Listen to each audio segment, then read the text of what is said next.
Hey guys, I'm Brittany Jade and welcome back to my channel. So today's video is something I've never done before. It's very different to any other video I've done. So today I'm going to be talking to you guys about my illness. And I know in some recent videos I've said a few bits and bobs about it, but I've never actually explained the whole thing. And the reason for this video is to inform you guys and to inform so many other people about this disease and just to create awareness about it. It is a very common disease now. Many, babies, children, adolescents, and even adults can get it, even though it's more common in adolescents. So I was one of those adolescents that got it.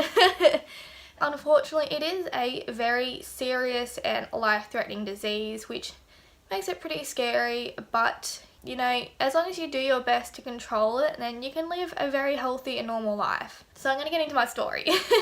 When I was 14, I was diagnosed with type 1 diabetes, and I obviously had a couple symptoms for I think about a week or two before I was diagnosed. I was going to the bathroom a lot, I was drinking a lot of water. I lost about 8 kilos in a week, even though I was eating double the amount of food I normally would. I had like a lot of bruises and sores, that sounds really gross, that actually just wouldn't heal.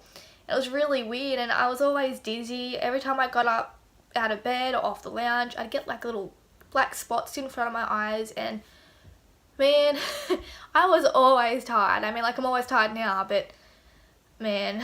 So I told my mum and I said, something doesn't feel right, I don't feel good. I haven't for the past week. So she's like, okay, we'll make an appointment for the doctors. So we did that, and about an hour before we went to go to my doctor's appointment, I said to her, I'm feeling okay now.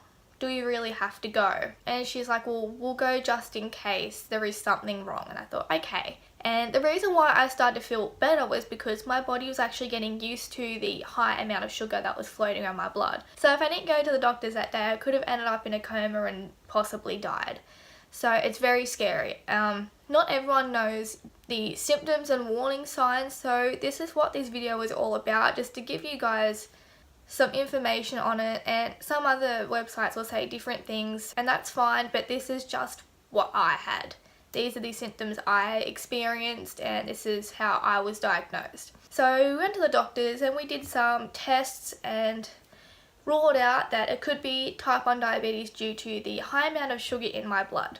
So I was then rushed off to hospital, and I stayed for 3 weeks or something stupid like that. And just spent the 3 weeks just learning about it and learning how to give myself injections, learning how to count my food because you have to measure every single little thing you eat. Yeah, so obviously it was extremely overwhelming. It was a hard time. It was difficult, I'm not gonna lie. It was hard for me, my whole family, and obviously I have my good days and my bad days, and even to this day I'm learning. It could most definitely be worse, so I'm thankful that it's only diabetes and I can still live a normal and healthy life. So fast forward a year after I was diagnosed, I was given the best gift of all and it is called an insulin pump. And an insulin pump, you may have heard about it before, is a little machine, and it pumps insulin in for you instead of having to give yourself multiple daily injections. Like, it is still a needle inside your tummy, but it's only one needle every 3 days. So this is what my insulin pump looks like at the moment. My first one was ancient. So this is a fairly new one. I've had this one for about 2 years now, and it is honestly one of the best things I've ever had, because what it does is every hour it'll put in a tiny little bit of insulin for me without me knowing. When I'm ready to eat a meal, I can just pop in my blood sugar and pop in how much I'm eating, count my carbs, and in it goes. So it's not constant needles, it's one every 3 days, which is just incredible to me. And obviously you have your problems with malfunctions every now and then. They're electronic. They're gonna shit themselves every now and then, and you need a new one every 4 years to make sure they are working properly and doing the thing that they should be doing, which is keeping you alive. I'm so beyond blessed and super duper lucky that, I was able to access this, and it has well and truly helped me and my life, and definitely helped my confidence with going outside and doing new things. So it is definitely a blessing.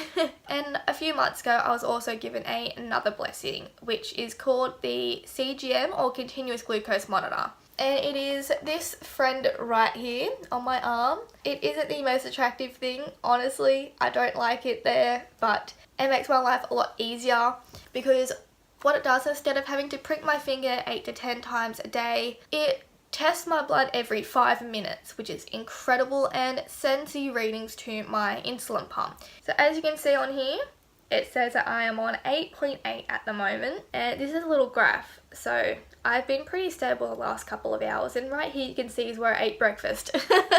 A normal range is between 4 and 8, so I'm pretty well within range, but for a diabetic, a normal range is anywhere from 4 to 12. So I'm pretty on the mark at the moment, which is really good. So yeah, so this little guy tests my blood sugar for me every 5 minutes and sends it to my pump. And what happens is, when I start to have a low blood sugar, it'll alarm me and tell me that, you know, your blood sugar's going low, have sugar. And it'll actually turn off the insulin on my pump, so it'll stop any insulin from going in until it realizes that I'm going up. So it has saved so many low blood sugars. So now I'm going to get on to hypoglycemia and hyperglycemia.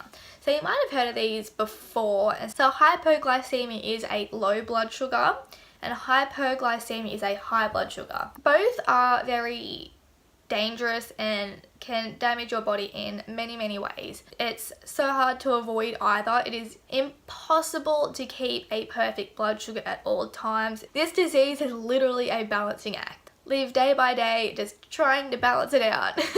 I mentioned this in a video not too long ago.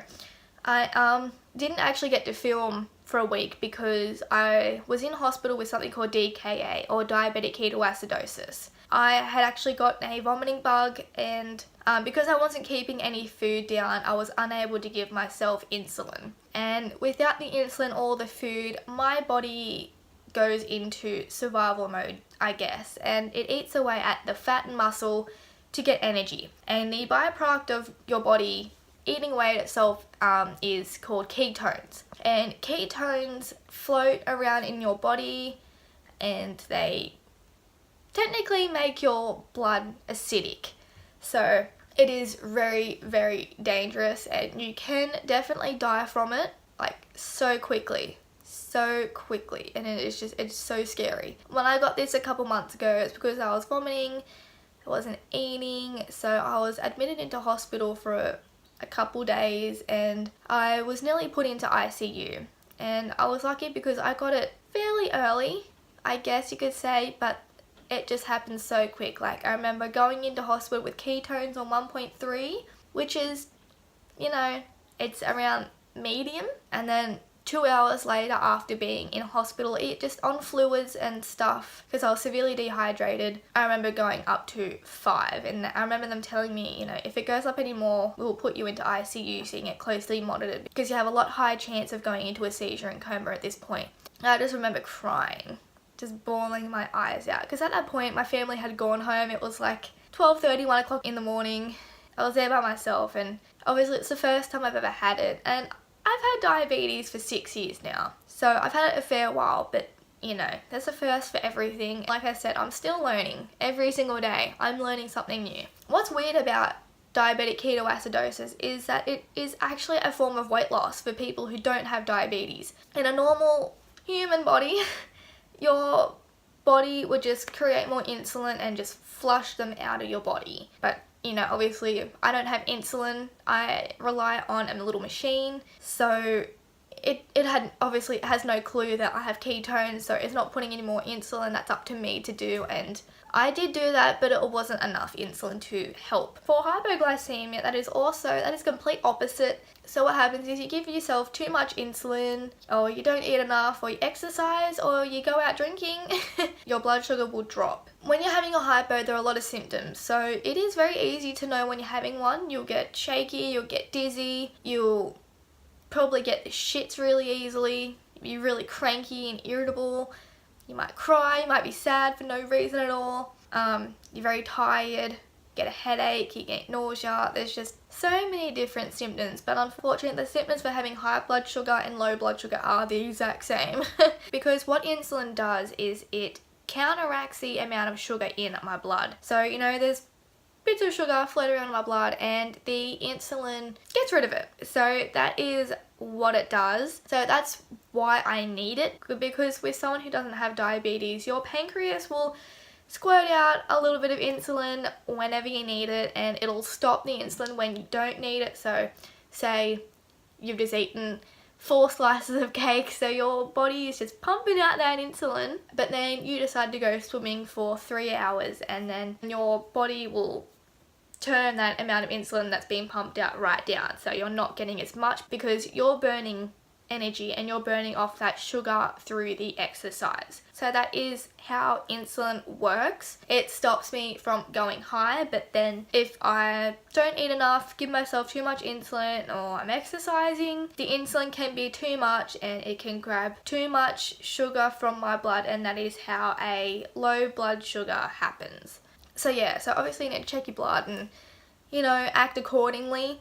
So if you do have low blood sugar, then you go have some jelly beans, or you can go have some juice or just some sugar, and then you'll need to have something else to eat, like a muesli bar or a banana, to make sure that it stays level. And if you don't catch the low blood sugar in time, unfortunately you can have a seizure and go into a coma. It is very scary, and I'm very fortunate that that has never happened to me. I have been extremely careful to make sure that hasn't happened. I try to be on the ball as much as I can. It honestly scares me to death. So while I'm unconscious, whoever's with me needs to inject something called a glucagon. So a glucagon is just a syringe full of saline and a little tablet, which is glucose, and injects it into my thigh and calls an ambulance. It is unfortunately a very, very scary disease. So that is kind of the basics of having type 1 diabetes. Honestly, there are a lot of consequences for going too high too often or going too low too often. So going too low too often will cause hypo-unawareness.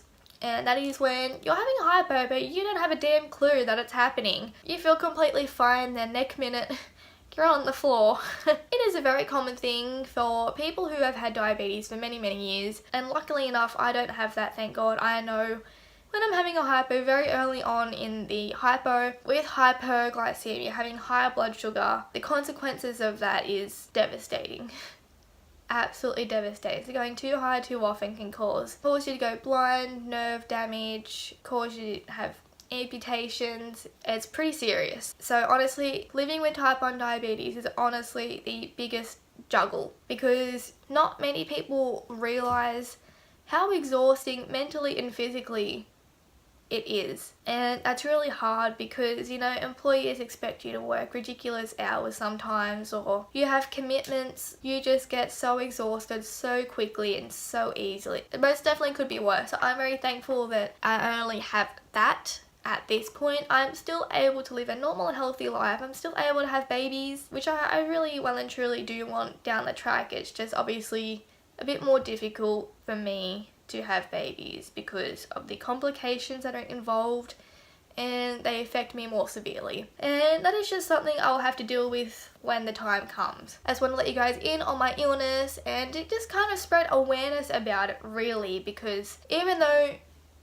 so many people have it, so many people get diagnosed with it every single day, so many people just don't know much about it. Like, so many people think, oh, did you get it because you had a bad diet, or were you fat? And that's not it at all. It's actually hereditary, and even though it's hereditary, I'm the first person in my family to get it. It's definitely a difficult disease to live with, but in saying that, it is easy. And if any of you ever have any questions about it, please feel free to ask me. I'm so open to answering questions about it. I love talking about it for some reason. It's kind of just like venting, getting shit off my chest and just venting about it. So guys, honestly, if you ever have any questions about it, please feel free to ask me. I will do my best to answer them. So honestly, I think I'm just going to end it right there. I've rambled on enough about my disease, type 1 diabetes, and the ins and outs of it. And if you enjoyed this video, please don't forget to like and subscribe. I hope you all have a fabulous week, and thank you for listening to me, and I will see you all in my next video. Bye guys!